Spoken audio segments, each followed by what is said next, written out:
श्री गणेशाय नमः। श्री सरस्वत्यै नमः। श्री गुरुचरणकमलेभ्यो नमः। अखण्डमण्डलाकारं व्याप्तं येन चराचरं तत्पदं दर्शितं येन तस्मै श्रीगुरवे नमः।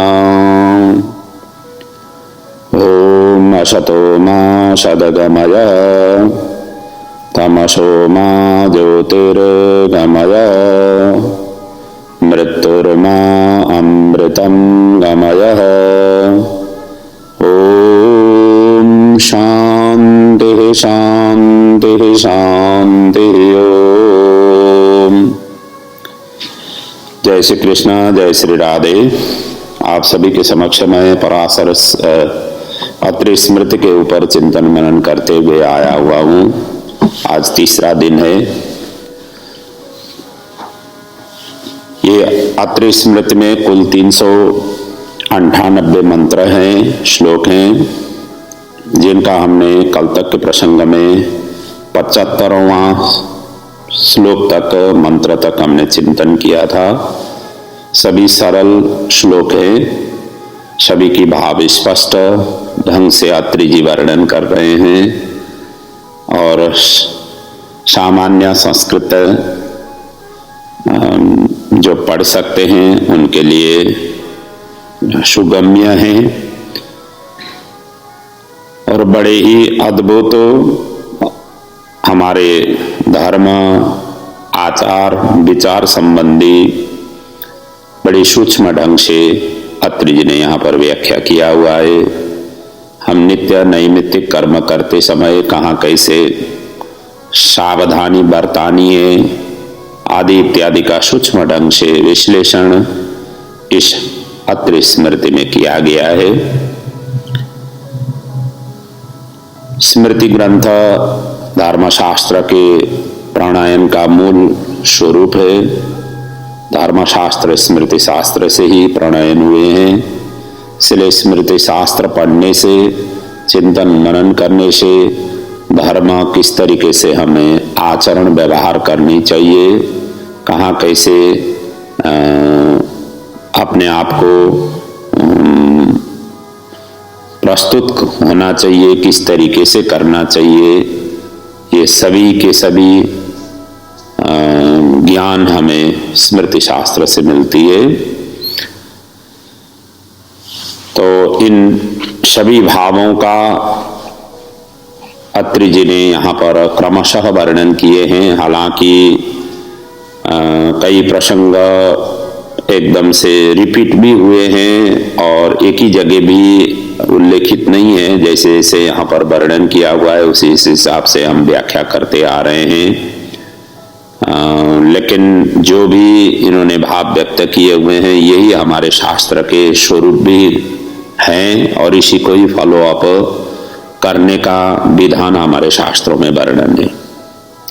आइए अब ज्यादा स्मृति शास्त्र के विषय में हमने काफी कुछ बता चुके हैं। ये पहली जो श्रृंखला थी, पहला दिन का जो प्रसंग था, उस दिन मैंने यात्री स्मृति के अंतर्गत का विषय वस्तुओं का संक्षेप में वर्णन करके ही ये स्मृति प्रारंभ किया हुआ हूँ, तो आप लोगों ने श्रवण किया हुआ ही है। तो आइए अब इसमें जो आज के जिस रूप में जो वर्णन किए गए हैं सीधा ही मूल पाठ में ही हम पहुंच जाते हैं, मूल ग्रंथ में ही पहुंच जाते हैं और वहीं से ही उन्हीं श्लोकों का, उन्हीं मंत्रों का भावों को आप तक क्रमशः अब वर्णन करूंगा। यहाँ पर अब आगे की प्रसंगों में अत्रि जी कहते हैं कि घर के अंदर सब पड़ा हुआ हो तो क्या करना चाहिए, इसके विषय से आज के प्रसंगों को प्रारंभ कर रहे हैं।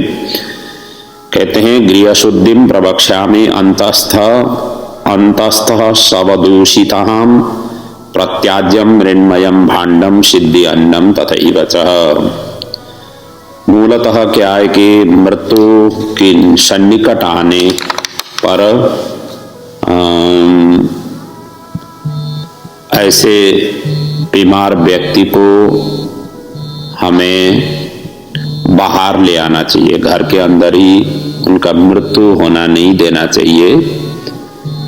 आगे जो न तुलसी का मठ हो तो तुलसी के पास में ले आए, वहां पर अच्छी तरह से साफ सुथरा करके, वैसे तो कहा गया है गोबर से वहां पर लिपाई पोताई करके उसके ऊपर में कुशा बिछाएं, तिल बिखरें और उसके ऊपर में गंगा जल का छिटका दें। इसके पश्चात उस मृण्मय व्यक्ति को अर्थात मृत्यु सन्निकट हुए व्यक्ति को तुलसी के मठ के पास में ला करके इस तरीके से सुलाएं और जो भी अंतिम क्षणों में किया जा सकता है ऐसे कर्मों को करना चाहिए।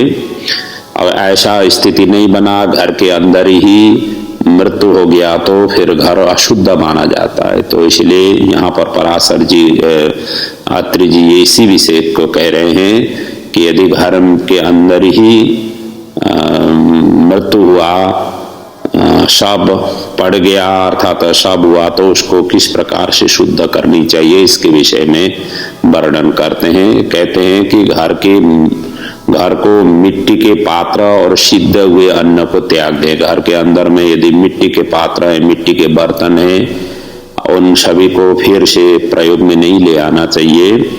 और जो सिद्ध हुए अन्न, सिद्ध मतलब पके हुए अन्न, जो पकाया हुआ अन्न है, जो ऐसे अन्न है तो ऐसे भोजनों को सभी त्याग देना चाहिए।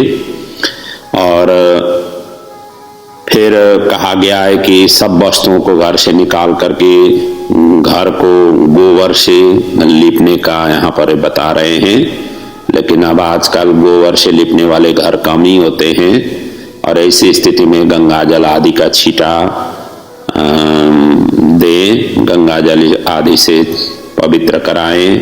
और जितने भी वहां पर पदार्थ हैं जिनको जल से स्नान कर, जल से प्रोक्षण कर सकते हैं, जल से धुलने वाले चीजों को धुलाएं, साफ करने वाले चीजों को साफ करें, फिर तब जाकर के सभी शुद्ध माने जाते हैं। और इसके बाद में यहाँ पर तो कहा गया है बकरी के गोबर से धूपित करें भी कहा हुआ है। अब बकरा भी यहाँ पर कहाँ कैसे मिले, कहने का मतलब सुगंधी धूपों से धूपित भी करना चाहिए, धूप देना चाहिए घर के अंदर में, तब जा करके और उनको धूप दें। उसके पश्चात घर में सुवर्ण और कुशाओं के जल से, गंगा जल से सभी तरफ छिड़काव दें, तब जा करके उस घर को शुद्धि हो जाती है, अर्थात घर शुद्धि हो जाती है, फिर अपने अन्य कार्य के लिए ठीक रहता है। आगे जा करके कह रहे हैं कि जबरदस्ती अवक्ष्य कराने पर, किसी को जबरदस्ती भोजन कराया, कहीं पर ऐसी स्थिति भी बन सकती है जैसे राजा की आज्ञा से या कोई अंत्यज हो, चांडाल हो, इनके हाथों के द्वारा जबरदस्ती ऐसे ब्राह्मणों को बलपूर्वक यदि भोजन को अभक्ष्य भक्षण करा दिया तो ब्राह्मण उसके पश्चात 3 प्रजापत्य करके संस्कार करना चाहिए, तब जाकर के वो शुद्ध हो जाता है। इसके विषय में वर्णन किया। आगे जाकर के कहते हैं कुत्ते की स्पर्श पर स्नान करना चाहिए और जूठन खाने पर व्रत रखना चाहिए, इसके विषय में वर्णन कर रहे हैं। जिसको कुत्ते ने स्पर्श किया हुआ हो उन्हें स्नान करना चाहिए, और जिसने जूठा भोजन किया हुआ हो तो कृच्छ व्रत करके ही वो शुद्ध होता है। आगे जाकर के कहते हैं आशौच के निर्णय। अब यहाँ से आगे आशौच के विषय में वर्णन कर रहे हैं। जो सूतक है, सूतक कहाँ कैसे कितना लगता है, इनके विषय में आगे वर्णन कर रहे हैं। अतः परम प्रवक्ष्यामि सूतकस्य विनिर्णयम् प्रायश्चित्तम् पुनः सैव कथयास्याम्यतः परम। ये कह रहे हैं कि अब यहाँ से आगे मैं सूतक आशौच के विषय में वर्णन करता हूँ और उसके पीछे जो प्रायश्चित आदि का जो वर्णन है वो भी मैं करूंगा। ऐसा कहते हुए अत्रि जी आगे वर्णन करते हैं। एकाहाद शुद्ध्यते विप्रो यो अग्नि वेद समन्वितः त्रय्यात् केवल वेदस्तु निर्गुणो दशवीर दिनैहि। ये कह रहे हैं कि जो अग्नि और वेद करके युक्त है, जो अग्निहोत्र हैं, जो वेदों को नित्य पढ़ते हैं ऐसे व्यक्ति को तो एक ही दिन का ही सूतक लगता है। अपने परिवार में कोई भी स्वजन चले जाए तो उनको एक ही दिन का ही सूतक लगता है, और केवल वेद पाठ ही है, अग्निहोत्र नहीं है, तो उनको 3 दिन तक सूतक लगता है। और आगे जाकर के कहते हैं जो अग्निहोत्र भी नहीं है, वेद पाठी भी नहीं है, केवल नाम मात्र के ब्राह्मण है, तो उनको 10 दिन तक सूतक लगता है। 10 दिन के बाद में उन्हें सूतक निवृत्ति होती है। आगे जाकर के कहते हैं शस्त्र को धारण करने वाले, अग्निहोत्र करने वाले राजा और जो ब्राह्मण हैं, जो वेद पाठी ब्राह्मण हैं, नित्य भगवान की सेवा आराधना करते हैं, तो ऐसे उनको सूतक नहीं लगता है। इस प्रकार का भाव भी यहाँ पर इन्होंने व्यक्त किया हुआ है। और सामान्य जनों को कब तक सूतक लगता है, इसके विषय में आगे वर्णन कर रहे हैं। अर्थात ब्राह्मण, क्षत्रिय, वैश्य और शूद्रों को कितने दिन तक में वो सूतक शुद्धि हो जाती है, इसके विषय में वर्णन करते हुए आगे कह रहे हैं। ब्राह्मणो दशरात्रेण द्वादशाहेन भूमिपः वैश्यः पंचदशाहेन शूद्रो मासेन शुध्यति। अर्थात ब्राह्मण 10 दिन के पीछे शुद्ध होता है, क्षत्रिय 12 दिन, वैश्य 15 दिन और शूद्र 1 महीने के पश्चात शुद्ध हो जाता है। आगे जाकर के कहते हैं सूतक कितने पीढ़ियों तक बारनी होती है, अर्थात सूतक कहाँ तक लगती है, इसके विषय में आगे वर्णन कर रहे हैं। सपिंडियों को सूतक लगता है। अब सपिंडी कितने होते हैं, कहां तक की जेनरेशन को सपिंडी कहा जाए, इसके विषय में कर रहे हैं। सपिंडानाम तो सर्वेशम गोत्रजः सप्तपौरुषः। ये एक वंश में उत्पन्न होकर के अपने से 7 पीढ़ियों तक को सपिंडी संज्ञा होती है। 7 जेनरेशन तक को सपिंडी कहा गया है, और इनको ही पिंड प्रदान और तर्पण किया जाता है। और आगे जाकर के कहते हैं जो श्रुतिका के आशोच में कहते हैं कि चतुर्थी दशरात्रम स्यात्, षडः पंचमे तथा षष्ठे चैव त्रिरात्रम स्यात्, सप्तमे त्रयमेव वाः। ये कह रहे हैं कि जो 4 पीढ़ी तक, अर्थात 4 पीढ़ी के अंदर ही सूतक पड़ा हुआ है, तो उनको दशरात्रि तक सूतक लगता है। यदि वो 5वें पीढ़ी में है तो 6 दिन तक सूतक लगता है, 6वें पीढ़ी के हैं तो 3 दिन तक, और 7वें पीढ़ी में है तो 3 दिन तक ही, 7वें पीढ़ी में हो तो 3 दिन तक ही सूतक लगता है। 3 दिन का मतलब वो 6वें पीढ़ी में 3 दिन 3 रात तक है, और 7वें पीढ़ी में केवल 3 दिन तक ही है। इस प्रकार से सूतक बारने का अत्रि जी निर्देशन कर रहे हैं। आगे जाकर के कहते हैं जिन्होंने शव को स्पर्श किया हुआ है तो उनको सचैल स्नान करना चाहिए, इसके विषय में वर्णन कर रहे हैं। हम जो मृत्यु के पश्चात उनको श्मशान घाट की ओर लेके जाते हैं, तो श्मशान घाट ले जाते समय जो भी श्मशान में जाने वाले जितने भी स्वजन हैं, बंधु बांधव हैं, उन सभी को सचैल स्नान करना चाहिए। यही शास्त्रों का नियम है। और यहाँ ये कह रहे हैं जिन्होंने शव को स्पर्श किया हुआ हो, सब यात्रा में जिन्होंने शामिल किए हुए हों, उनको सचैल स्नान करना चाहिए। कहते हैं सब स्पृष्टम तृतीय तो सचैलम स्नानमाचरेत, चतुर्थी सप्तभिक्षम सा दोष साव विधि स्मृतम। और इतना ही नहीं, वो कहते हैं कि 7 घरों की भिक्षा करके ग्रहण करना चाहिए, अर्थात 7 घरों में भिक्षाटन करके सचैल स्नान करने के पश्चात ज्यादा से ज्यादा 7 घरों में से भिक्षाटन करके भोजन करना चाहिए। यही सब स्पर्श की विधि है बता रहे हैं। इसीलिए तो जिस घर में शरीर पूरा हो जाता है उसमें वहां पर अन्न आदि पकाया नहीं जाता है, वो अपने ही पड़ोस में वो लोग भोजन उनको प्रदान करते हैं। और ये हमारे समाज में ये भी प्रचलित है ही है, तो ये इसीलिए कहा गया है। आगे जाकर के कहते हैं सौतीली माता से उत्पन्न हुए संतानों को के कैसे सूतक आदि करना चाहिए, इसके विषय में वर्णन कर रहे हैं। कहते हैं कि एक समय में ब्याई हुई एक ही घर में अन्न में जो खाने वाली अशवर्णा माताओं के पति के समान सूतक होगा। कहने का मतलब एक ही घर में है और अशवर्ण है, मतलब सवर्ण नहीं है, अशवर्ण माताओं से यदि संतान उत्पन्न हुए या उनके संतानों की मृत्यु हो गई तो सूतक जैसे उनके लग जाती है सूतक, उसी हिसाब से सूतक लगाना पड़ता है। अर्थात जो उनके पति के जैसे सूतक है उसी हिसाब से सूतक होगा। परंतु जो पृथक पृथक रहते हों, अलग अलग ब्याही गई हो और अपने अपने जाति के अनुसार उन्हें सूतक लगता है। कहने का मतलब एक ही घर में नहीं रहते हों, वो अलग ही रहते हों, तो उनके जो अशवर्णा है उनका जितना दिन सूतक लगता है उतना दिन ही बारना चाहिए, ये कहना चाह रहे हैं। और ये भक्षण करने पर चांद्रायण आदि व्रत करना चाहिए, इसके विषय में कह रहे हैं।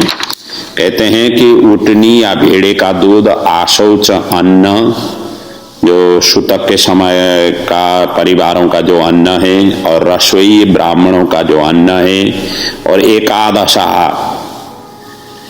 11वें दिन का जो श्राद्ध का अन्न है, भोजन करने से चांद्रायण व्रत करना होता है। अतः चांद्रायण व्रत करने से ही शुद्ध हो जाते हैं। और 10 दिन के अंदर ही मृत्यु पर सूतक नहीं लगता है। यदि बालक 10 दिन जन्म हुआ और 10 दिन के अंदर अंदर में ही बालक का शरीर पूरा हुआ हो तो उसको सूतक बारने की जरूरत नहीं है, ये बता रहे हैं यहाँ पर। बालः त्वंत दशा हेतु पंचत्वम यदि गच्छति सद्यैव विशुद्धि स्यात् न प्रेतम नैव सूतकम। ये कह रहे हैं कि जन्म होने के उपरांत 10 दिन के बीच में ही जिस बालक की मृत्यु हो जाए तो उसकी शुद्धि तत्काल ही हो जाती है, उसको जन्म का सूतक नहीं होता है। और मुंडन के पश्चात यदि मृत्यु हो जाए तो स्वधा उच्चारण करके तर्पण और पिंडदान करना पड़ता है। अर्थात तर्पण भी होगा, पिंडदान भी होगा मुंडन के पश्चात। और आगे जाकर के कहते हैं ब्रह्मचारी सन्यासी आशोच से पहले ही संकल्प किए हुए मंत्र को जप में जो लगे हुए हैं, और जिस ऐसे व्यक्तियों को आशोच निवृत्ति तत्काल ही हो जाती है, इसके विषय में यहाँ पर वर्णन किया। और आगे कह रहे हैं यदि कोई बड़े यज्ञ हो, विवाह हो, उत्सव हो आदि के बीच में यदि आशोच आ जाए, सूतक पड़ जाए, तो पूर्व संकल्पित जो भी कार्य है अर्थात पूर्व संचय किए हुए जो भी व्यवस्था की जो सामग्री इकट्ठा किया हुआ है उन सभी सामग्री को प्रयोग में ले आ सकते हैं, उसमें दोष नहीं लग जाता है। इसके बाद इसके विषय में यहाँ पर वर्णन कर रहे हैं। कहते हैं विवाहोत्सव यज्ञेषु अंतरः मृतसूतके पूर्व संकल्पितार्थस्य न दोषः चात्रिरब्रवीत। तो कहते हैं पूर्व संकल्पित किया हुआ कार्यों को करने में कोई दोष नहीं होगा, ये अत्रि ऋषि का वचन है। आगे जाकर के कहते हैं ऐसे के पीछे सूतक बारने की जरूरत नहीं है, ये यहाँ वर्णन कर रहे हैं। जो चीर काल तक जो रोगी होकर के जो पड़े हुए हैं, कंजूस हैं, जो सर्वदा ऋणी रह करके जिन्होंने शरीर पूरा किया हुआ है, धर्म कार्य से जो रहित है, मूर्ख है, जो स्त्री में ही अत्यंत आसक्त हो और जिसका चित्त जुए में लगा हुआ हो, और जो सर्वदा पराधीनता में रहने वाला हो और श्राद्ध दान से रहित मनुष्य के दग्ध होकर भस्म होए, तब तक ये आशोच होता है। अर्थात जब तक उनका दाह संस्कार नहीं होता है तब तक ये आशोच रहता है, उसके पश्चात बारने की जरूरत नहीं है, ये बता रहे हैं। आगे जाकर के कहते हैं बड़े भाई होते हुए छोटे भाई शादी नहीं करें, इसके विषय में कह रहे हैं। अतः बड़े संतान होते हुए छोटे संतान की यदि शादी करे तो परिवृत्ति और पराक व्रत करना पड़ता है, इसके विषय में यहाँ कह रहे हैं। कहते हैं द्वे कृच्छे परिवेत्तस्तु कन्यायाः कृच्छमेव च कृच्छाति कृच्छमातोषा पितुः शांतापनम कृतम। ये कह रहे हैं कि जो परिवित्ति है, परिवित्ति उसको कहा गया है कि जो बड़े भाई का विवाह हो जाने के पहले ही जो छोटे भाई का विवाह हो जाए तो उसे छोटे भाई को परिवेत्ता और बड़े भाई को परिवित्ति कहा गया है। और ऐसे स्थिति में परिवित्ति अर्थात बड़े भाई को 2 प्राजापत्य व्रत उन्हें करना पड़ता है, तब जाकर के शुद्ध हो जाते हैं। 2 कृच्छे परिवेत्तेस्तु, परिवेत्ता अर्थात बड़े भाई को 2 कृच्छ व्रत करना पड़ेगा। और कन्याया कृच्छमेव बचा, जो कन्या है उनको कृच्छ व्रत करना पड़ेगा। कृच्छाति कृच्छमातु स्यात्, माता को कृच्छ और अतिकृच्छ नहीं, मातु को अतिकृच्छ व्रत करना पड़ेगा। और पितु शांतापनम कृतम, ये कह रहे हैं कि पिता को तो शांतापन व्रत करने से ही वो शुद्ध होते हैं। तो ये कहने यही चाह रहे हैं, बड़े संतान होते हुए छोटे संतान की पहले शादी हो गई तो वहां पर प्रायश्चित करना पड़ेगा। लेकिन बड़ा भाई यदि विवाह के लायक नहीं हो और ऐसी कंडीशनों में छोटे भाई की शादी हो गई हो तो वहां पर ये सभी चीज नियम लागू नहीं होगा। इसके विषय में आगे वर्णन कर रहे हैं। कहते हैं बड़ा भाई कुब्जा वामन षंडेषु गदगदेषु जड़ेषु च जात्यांदे बदिरे मुखे न दोषः परिवेदने। ये कह रहे हैं कि यदि बड़े भाई यदि कुबड़ा हो, बोना हो, बाबला हो, जन्म से अंधा हो, जन्म से बहरा हो, जन्म से गूंगा हो, जनमानस में निंदित हो, तो तला बोलने वाला हो और वेद के पढ़ने में असमर्थ हो, तो छोटे भाई का प्रथम विवाह हो जाने पर उसे दोष नहीं लगता है और नहीं लगेगा। और इतना ही नहीं, बड़े भाई यदि नपुंसक हो, विदेश गमन किया हुआ हो और साथ में सन्यासी हो गया हो, पतित हो गया हो, योग शास्त्र में रत हो करके विवाह की इच्छा वो नहीं कर रहे हो, तो उसे भी परिवेदन में दोष नहीं होगा। और इस तरीके से समझना चाहिए, ये बता रहे हैं। आगे जाकर के कह रहे हैं जिस अब अग्निहोत्र का अधिकार के यहाँ पर वर्णन कर रहे हैं। जिस मनुष्य का पिता पितामह बड़ा भाई अग्निहोत्र के अधिकारी हुए हैं, पीछे प्रायश्चित करके अग्नि को ग्रहण करें तो बड़े भाई से प्रथम विवाह करने में दोष नहीं होगा। इस तरीके से भी यहाँ पर कह रहे हैं। अर्थात बड़े भाई ने अग्निहोत्र का उन्होंने नियमों को पालन करने की अपने पिता प्रपिता आदि ने जो अग्निहोत्रों को परंपरा को चलाते हुए आए हैं, उसी को ही अनुगमन अनुशीलन करते हुए बड़ा भाई यदि लग गया तो छोटे भाई को उस कंडीशन में शादी करने में कोई दोष नहीं होगा। आगे जाकर के कहते हैं भार्या मरण पक्षे वा देशांतरगते पिबह अधिकारी भवेत पुत्र तथा पातक संयुगे। कहते हैं स्त्री के मृत्यु के पश्चात अथवा दूर देश में जाने पर अथवा पातक लगने पर पुत्र अग्निहोत्र आदि कर्मों का अधिकारी होता है, उसे स्वतः अग्निहोत्र करना चाहिए। यदि पिताजी की पत्नी अर्थात माँ मृत्यु को प्राप्त हो गई और यदि पिताजी दूर देश में गए, अग्निहोत्र यहाँ पर घर में जो करने का जो विधान है, तो ऐसी स्थितियों में पुत्र को अग्निहोत्र का कार्य संभालना चाहिए। और आगे जाकर के कहते हैं ज्येष्ठो भ्राता यदा नष्टो नित्यम रोग समन्वितः अनुज्ञातस्तु कुर्वीत शंखस्य वचनम यथावशंख। ऋषि ने ये कहा हुआ है कि ज्येष्ठ भाई की मृत्यु हो गई या वो सदा सर्वदा रोगी रहता हो तो उसकी आज्ञा लेकर के छोटा भाई ये अग्निहोत्र कर सकता है, ये यहाँ पर उल्लेख किया। आगे जाकर के कहते हैं ज्येष्ठ भ्राता के अनुमति के बिना छोटा भाई कुछ भी कार्य करने के लिए अधिकारी नहीं होता है। इसके विषय में यहाँ वर्णन कर रहे हैं। ज्येष्ठ भाई की बिना आज्ञा से छोटा भाई अग्निहोत्र आदि नहीं कर सकता है, वेद नहीं पढ़ सकता है, तप नहीं कर सकता है और श्राद्ध नहीं कर सकता है। कहने का मतलब ज्येष्ठ भाई से आज्ञा लेकर के ही करना चाहिए, ये बात यहाँ पर इन्होंने वर्णन किया। और आगे जाकर के कहते हैं किसी भी तरीके से धर्म का संचय करते रहना चाहिए, इसके विषय में जोर दे रहे हैं। तस्मात् धर्मम सदात् कुर्यात् श्रुति स्मृति उदितम च यत् नित्यम नैमित्तिकम काम्यम यच्च स्वर्गस्य साधनम। ये सभी स्वर्ग के साधन है, नित्य नैमित्तिक काम्य कर्म करते हुए और जो श्रुति और स्मृति में उल्लेख किए गए हैं।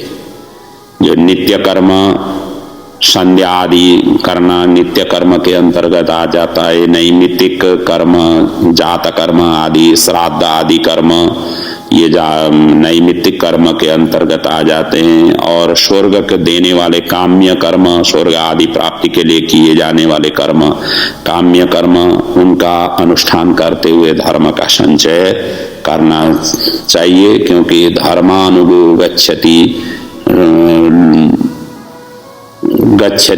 एव एकः, क्योंकि जब मृत्यु के पश्चात यदि जाता है हमारे साथ में तो केवल धर्म ही जाता है, अपना पुण्य ही जाता है, बाकी चीज यहीं पर रह जाता है।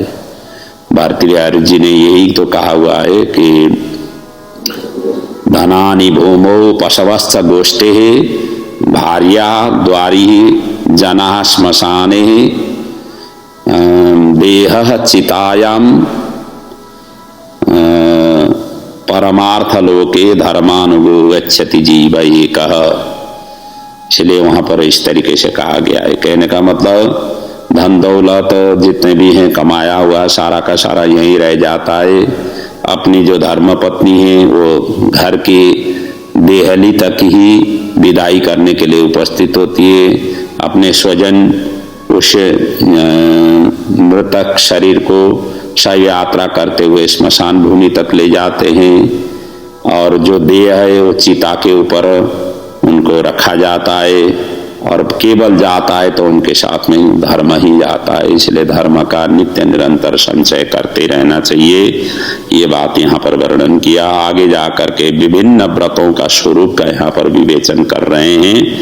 कहते हैं अब चांद्रायण व्रत ब्रह्म हत्या के पाप प्रक्षालन के स्वरूप, अतिकृच्छ व्रत, महासंतापन कृच्छ व्रत, प्रजापत्य व्रत, पर्ण कृच्छ व्रत, शांतापन कृच्छ व्रत आदि का यहाँ पर अब विशेष रूप से वर्णन कर रहे हैं।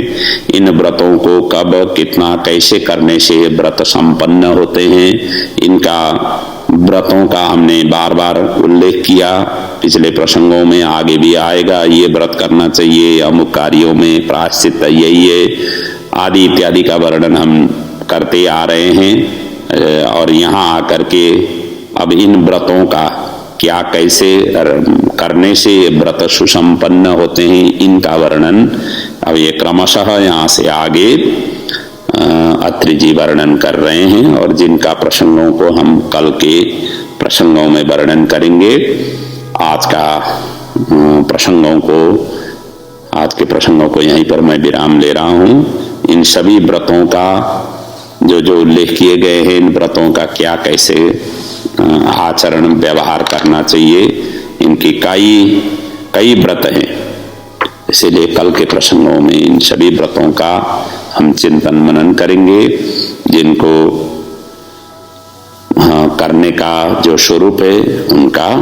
तो इन स्मृति शास्त्रों की इन मूल्य और मान्यताओं को श्रवण करते हुए आप अपने नित्य नैमित्तिक कर्मों में एक तो सजग बने और सही ढंग से आप आचरण व्यवहार करें, जिसके द्वारा आपका इसी जीवन से ही कल्याण हो और इसी जीवन में ही उस दिव्य देह स्वरूप अपने इस आत्मा को प्रभु के धाम में पहुंचाने में सबल और सक्षम बने। यही शुभेच्छा शुभकामना के साथ प्रभु हम सभी के जीवनों में मंगल करे। इन्हीं भावों के साथ आज के प्रसंगों को यहाँ पर विराम देता हूँ। ओम पूर्णमदः पूर्णमिदं पूर्णात् पूर्णमुदच्यते पूर्णस्य पूर्णमादाय पूर्णमेवावशिष्यते। ओम शांति शांति शांति। ओम।